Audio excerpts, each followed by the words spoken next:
Hello दोस्तों, आज की इस वीडियो में हम लोग देखने वाले हैं कि जो उत्तराखंड में 12th पास लड़कियों के लिए 51,000 रुपये की धनराशि की जो स्कीम आ रखी है, नंदा गौरा स्कीम। तो उसका जो आवेदन है वो कैसे करना है ऑनलाइन। तो उसके लिए दोस्तों सबसे पहले आपने नंदा गौरा की ऑफिशियल वेबसाइट में आ जाना है। ऑफिशियल वेबसाइट का लिंक जो है वो मैं आपको डिस्क्रिप्शन में दे दूँगा। वेबसाइट के ऑफिशियल पेज पे पहुंचते ही दोस्तों सबसे पहले आपको यहाँ पे ऑप्शन दिखेगा, नया नए आवेदक उपयोगकर्ता अभी पंजीकरण करें। इस पर क्लिक करना है। यहाँ आपको अपना मोबाइल नंबर एंटर करना है। आपने डिस्ट्रिक्ट का आपको नाम चूज़ करना है इसमें। जानकारी दर्ज करें पे क्लिक करके आगे ओके कर देना है। फिर यहाँ पे एक मैसेज आएगा, your OTP send to your registered mobile. तो इसका जो OTP है वो आपके रजिस्टर्ड मोबाइल नंबर पे जो भी आपने डाला था उस पर सेंड कर दिया गया है। OTP मिलते ही दोस्तों आपको उस पर यहाँ दर्ज कर देना है उसको और OTP सबमिट करें। क्लिक करके OTP वेरीफाई कर लेना है। उसके बाद एक ये फॉर्म आपके सामने खुल के आएगा। फॉर्म में आपको नेम एंटर करना है एप्लीकेंट का।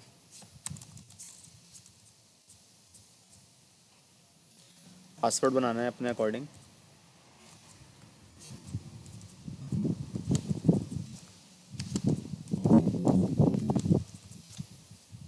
आधार कार्ड का नंबर डालना है। आधार कार्ड का नंबर एंटर करती दोस्तों नेक्स्ट ऑप्शन जो है वो डिस्ट्रिक्ट का ऑटोमेटिकली सेलेक्टेड दिखेगा आपको। अगला ऑप्शन ब्लॉक आपको अपना सेलेक्ट करना है। उसके बाद लाभार्थी पंजीकरण करें, इस पर क्लिक करके आगे बढ़ना है। फॉर्म जो है वो सक्सेसफुली रजिस्टर्ड हो गया है हमारा। ओके करेंगे। अब हम आगे लॉगिन करते हैं। लॉगिन करते टाइम हमें जो रजिस्टर्ड हमारा मोबाइल नंबर है हमें वो एंटर करना है इसमें, और जो हमने पासवर्ड बनाया था वो पासवर्ड हम इसमें एंटर करेंगे। दोस्तों इसकी लास्ट डेट जो है वो 20 तारीख है, 20 दिसंबर। और इसमें ये चीज़ कंपलसरी है कि जो बालिका है, जो बच्ची है, उसने जो इंटर है वो सन 2023 में ही पास किया हो। इसके अलावा जो रिक्वायर्ड डॉक्यूमेंट्स हैं वो यहाँ पे आपको लिस्ट मिल जाएगी। इसके अकॉर्डिंग आप डॉक्यूमेंट तैयार कर सकते हैं जो कि हमें आगे भी दिखेंगे। तो हम चलिए लॉगिन करके फॉर्म में आगे बढ़ते हैं। लॉगिन सक्सेसफुली हो गया है। दोस्तों ये टाइम रहती है, आप जितना जल्दी हो सके उतना जल्दी आवेदन करवा लेना, क्योंकि इसकी लास्ट डेट वैसे 30 नवंबर थी, वो बढ़ के फिर 12 दिसंबर हुई थी, अब 20। तो अभी सफिशिएंट टाइम है। आज 3 तारीख है और अभी 17 दिन है। और अभी इसकी साइट भी अच्छी वर्क कर रही है। नहीं तो लास्ट टाइम पे इसकी साइट जो थी वो काफ़ी 29 और 30 से नवंबर में बहुत ही इसका सर्वर जो है वो स्लो हो गया था। तो आप ना अपना फॉर्म टाइम से फिल करके निश्चिंत हो जाइए टाइम से, ताकि आगे आने वाले जो सर्वर प्रॉब्लम है उससे आपको सामना ना करना पड़े। तो यहाँ हमारा लॉगिन हो गया है। लॉगिन करने के बाद हम देखेंगे कि ये हमें डॉक्यूमेंट्स की लिस्ट दी गई है। इसको आप पढ़ के डॉक्यूमेंट्स आपने तैयार करने हैं। उसके बाद ये मेरे द्वारा शासनादेश तथा नियमों को पूर्णतः अध्ययन कर लिया गया है, फिर चेक बॉक्स पे टिक करके ऑनलाइन आवेदन क्लिक करें। यहाँ क्लिक करना है। फिर आवेदन में दोस्तों 4 स्टेप हैं, 1 2 3 4। पहले वाले पे हमें आगे बढ़ने के लिए मेरे द्वारा शासनादेश ध्यान अध्ययन कर लिए गए हैं, चेक बॉक्स पे टिक करके फॉर्म भरे पे क्लिक करना है। फिर यहाँ मम्मी का नाम डालना है।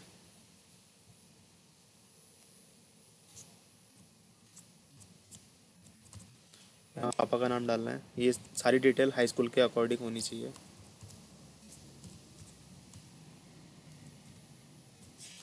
यहाँ डेट ऑफ बर्थ एंटर करनी है।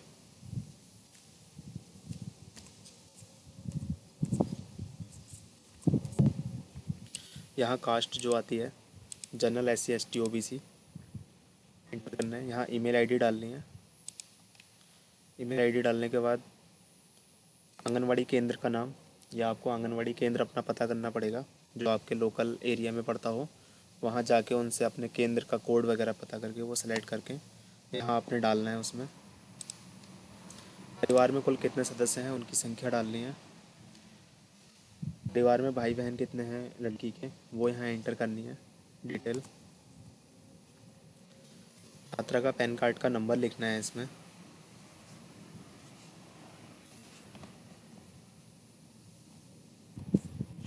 पैन कार्ड का नंबर एंटर करने के बाद जो 15वें नंबर का ऑप्शन है वो है खाता संख्या। खाता संख्या एंटर करेंगे छात्रा की। उसके बाद इसके जस्ट सामने एक ऑप्शन दिया हुआ है कॉलम, उसमें आईएफएससी कोड एंटर करना है। आईएफएससी कोड एंटर करने के बाद 16वें नंबर का ऑप्शन दिया हुआ है बैंक का नाम और शाखा। तो यहाँ बैंक का नाम एंटर करेंगे और आगे शाखा डालेंगे। उसके बाद सबमिट करने का बटन दिया गया है, इस पर क्लिक करके हम नेक्स्ट स्टेप पे आगे बढ़ जाएंगे।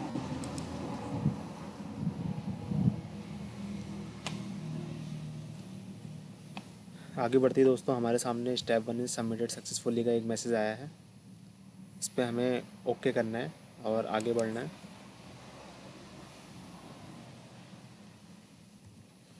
आगे बढ़ते ही दोस्तों हमारे सामने स्टेप 2 ओपन हो गया है, जो कि सदस्यों और दस्तावेज की जानकारी है।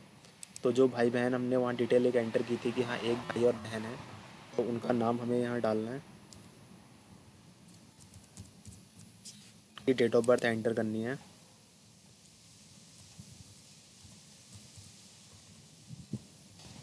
उन्होंने हाई स्कूल कौन से स्कूल से पास किया है वो डालना है। अगर हाई स्कूल वो पास नहीं किए हैं अभी तक तो एन डाल के आगे बढ़ेंगे। तीनों चारों कॉलमों में हमें एन डालना है, और अगर डिटेल अवेलेबल है तो इसमें वो डिटेल सही सही में फिल करनी है। सेकंड ऑप्शन है बालिका के परिवार के अन्य बालिका जिनको, अच्छा इसमें ऐसा भी है दोस्तों, एक परिवार से दो लड़कियों को लाभ मिल सकता है। तो अगर पहले उसकी जिस गर्ल का हम फॉर्म फिल कर रहे हैं उससे पहले अगर उसकी बड़ी बहन को इसका लाभ मिला हुआ है तो उसकी डिटेल हमें यहाँ एंटर करनी है। अगर नहीं मिला है तो इसको हम ब्लैंक छोड़ सकते हैं। फिर इंटर पास करने का विवरण डालना है। स्कूल का नाम एंटर करना है, इसमें बोर्ड का नाम एंटर करना है। इंटर के बाद कहाँ पे उसने एडमिशन लिया है उसकी डिटेल भी एंटर करनी है। इसमें आप पहले कॉलेज का नाम लिखेंगे, फिर यूनिवर्सिटी लिखेंगे,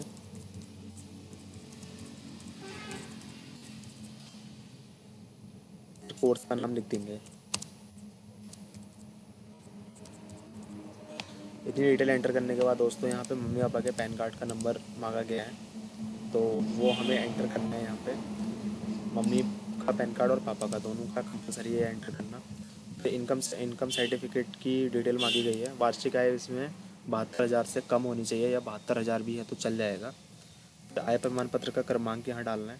यहाँ पे डेट ऑफ बर्थ सॉरी आय प्रमाण पत्र जब इशू हुआ है उसकी डेट डालनी है।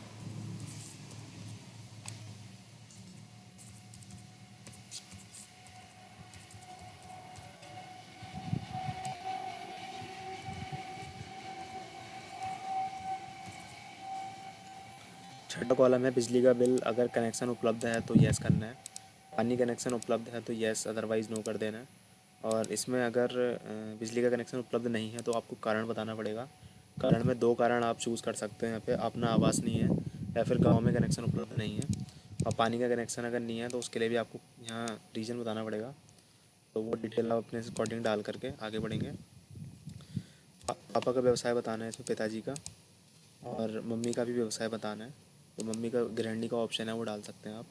इतनी डिटेल भरने के बाद दोस्तों यहाँ सबमिट करने का ऑप्शन है, इसको सबमिट करके हम आगे बढ़ेंगे। आगे बढ़ते ही दोस्तों हमारे सामने step 2 has been submitted successfully का एक पॉपअप आया है, और हमारा जो स्टेप 2 है वो कंप्लीट हो गया है। अब हम स्टेप 3 की तरफ बढ़ते हैं, इसको ओके करेंगे। ओके करने के बाद दोस्तों यहाँ पे सामाजिक आर्थिक जनगणना 2011 में जो हुई थी उसमें नाम सम्मिलित है या नहीं है। अगर नहीं है तो सम्मिलित नहीं, और अगर है तो स्वतः सम्मिलित पे क्लिक करके हम आगे बढ़ेंगे। भूमि का प्रकार पूछ रहा है, बालिका के पास उपलब्ध भूमि। अगर भूमि है तो यस करना है इसमें। भूमि वो किस टाइप की है, पैतृक भूमि है, क्रय भूमि है, पट्टा लीज पे ली हुई है, या भूमिहीन है, तो उसके अकॉर्डिंग आपने यहाँ डिटेल डालनी है। फिर आवासीय भूमि का प्रकार पूछ रहा है, वो उसकी डिटेल यहाँ एंटर करनी है। उसमें भी सेम चीज़ है, पैतृक भूमि है, रजिस्ट्री वाली है, या फिर पट्टे की भूमि है, या किराए में रहता है।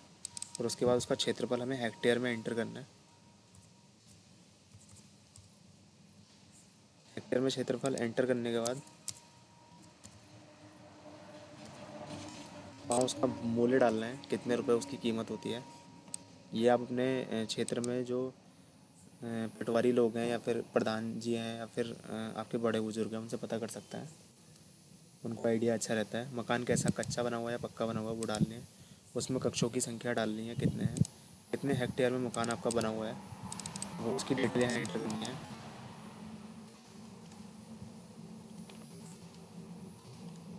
उसका मूल्य कितना है वो यहाँ एंटर करना है।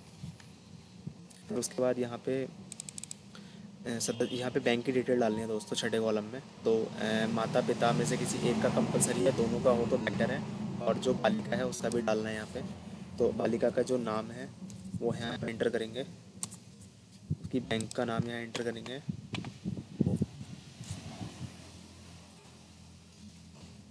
यहाँ खाता संख्या, और यहाँ पे उसकी जो विगत वर्ष, एक वर्ष में कितनी धनराशि उसने जमा करी है उसकी डिटेल यहाँ एंटर करेंगे। और यहाँ पे उसके सेकंड मेंबर का नाम, वो या फिर मदर हो उसकी या फादर हो, उसका यहाँ नाम एंटर करना है उनका। और उनकी बैंक का जो नाम है वो यहाँ एंटर करना है, उनका अकाउंट नंबर, और यहाँ अमाउंट एंटर करनी है। उसके बाद हम नेक्स्ट कॉलम पे बढ़ेंगे। तो यहाँ वाहन का विवरण पूछा गया है। अगर बालिका के घर में बाइक या कार है तो उसकी आरसी लेकर के आपको उसका प्रकार यहाँ एंटर करना है, वाहन की संख्या, अनुमानित मूल्य उसका, और अगर कोई अदर विवरण उसका है तो वो यहाँ एंटर करना है। और अगर ये नहीं है वाहन तो इसको ब्लैंक छोड़ सकते हैं, कोई इशू नहीं है इसमें। और उसके बाद परिवार के विगत 8वें नंबर का कॉलम है, परिवार के विगत 3 वर्ष बार के बिजली के बिलों का विवरण। तो इसमें दोस्तों जो इलेक्ट्रिसिटी बिल आता है लास्ट 3 मंथ्स का होना चाहिए अवेलेबल हमारे पास। उसमें हमें खाता संख्या डालनी है यहाँ पे अकाउंट जमा करने की तिथि, और यहाँ पे वो कितने रुपए का बिल आया था धनराशि वो यहाँ एंटर करनी है। तीनों कॉलम डालने फिल करने कंपलसरी है। और चूँकि हमने पानी का कनेक्शन मना कर दिया था वहाँ पे नहीं है, तो ये ऑप्शन ओपन नहीं हो रहा है। अगर कोई पानी का कनेक्शन येस करेगा तो यहाँ पे पानी की बिल की डिटेल भी सेम इसी टाइप से आएगी। उसमें बिल का खाता संख्या, बिल जमा करने की तिथि और धनराशि, ये तीनों चीज़ें एंटर करनी कंपलसरी होंगी। उसके बाद यहाँ सबमिट करने का बटन है, इसको सबमिट करके हम आगे जाएंगे। उसमें हमें डॉक्यूमेंट अपलोड करने पड़ेंगे। जैसे ही हम सबमिट के बटन पर क्लिक करते हैं, स्टेप 3 हमारा कंप्लीट हो गया है। अब हम स्टेप 4 पे पहुंच चुके हैं, जो कि डॉक्यूमेंट अपलोड करने का स्टेप है। उसमें अगर कुछ डिटेल जो है वो गलत होती है आपसे, तो यहाँ ऊपर ऑप्शन दिया हुआ है व्यक्तिगत जानकारी, उस पर आप क्लिक करके आप यहाँ पे एडिट कर सकते हैं डिटेल को। या फिर आपका स्टेप 2 गलत हुआ है तो उस पर भी क्लिक करके आप वो भी करेक्शन कर सकते हैं। स्टेप 3 में कोई मिस्टेक है तो वो भी आप करेक्शन कर सकते हैं इसमें। अब दोस्तों हम डॉक्यूमेंट अपलोड वाले कॉलम पे आ गए हैं। तो यहाँ पे हम देख लेते हैं कि हमारे पास हमें क्या क्या डॉक्यूमेंट चाहिए। तो सबसे पहला है छात्रा की नवीनतम फ़ोटोग्राफ, जो कि जेपीजी या फिर पीएनजी में होनी चाहिए और 10 से 100 केबी के बीच में होनी चाहिए। सेकंड वाला है छात्रा के हस्ताक्षर। तो हस्ताक्षर जो है दोस्तों वो भी सेम 10 से 100 केबी के बीच में होने चाहिए और जेपीजी या पीएनजी फॉर्मेट में होने चाहिए, कंपलसरी है होने। और उसके बाद जो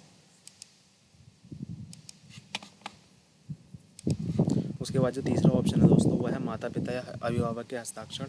तो ये माता पिता में से किसी एक के हस्ताक्षर, या माता पिता अगर इन केस नहीं है तो अभिभावक के हस्ताक्षर भी अपलोड कर सकते हैं। उसके बाद नेक्स्ट ऑप्शन है हाई स्कूल का प्रमाण पत्र, जो कि 10 से 100 केबी के बीच में होना चाहिए और फाइल टाइप जो है वो जेपीजी या पीएनजी होना चाहिए। उसके बाद पांचवा ऑप्शन है छात्रा की 12th की उत्तीर्ण की मार्कशीट। तो ये जो मार्कशीट की कॉपी है वो 100 प्रमाणित होनी चाहिए दोस्तों।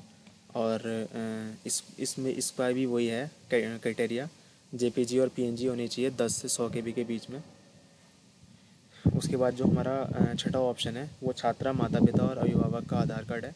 तीनों का आधार कार्ड एक साथ हमें पीडीएफ फाइल बनानी है, पहले छात्रा का, फिर पिताजी का, फिर माताजी का आधार कार्ड लगा करके हम इसमें पीडीएफ फाइल को अपलोड करेंगे।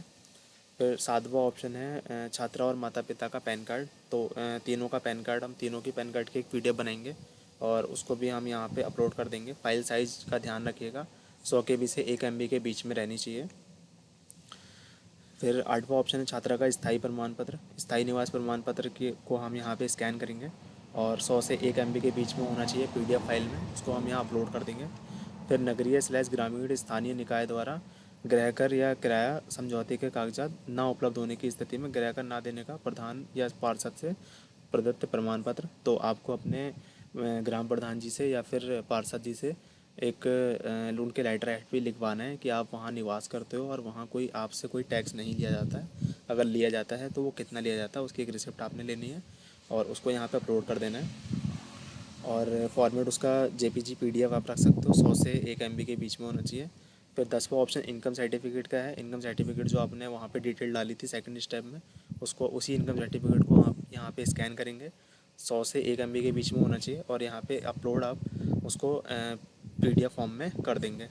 नेक्स्ट ऑप्शन है हमारा परिवार रजिस्टर की नकल या फिर सभासद द्वारा दिया गया प्रमाण पत्र तथा राशन कार्ड की प्रति। परिवार रजिस्टर और राशन कार्ड दोनों कंपलसरी हैं।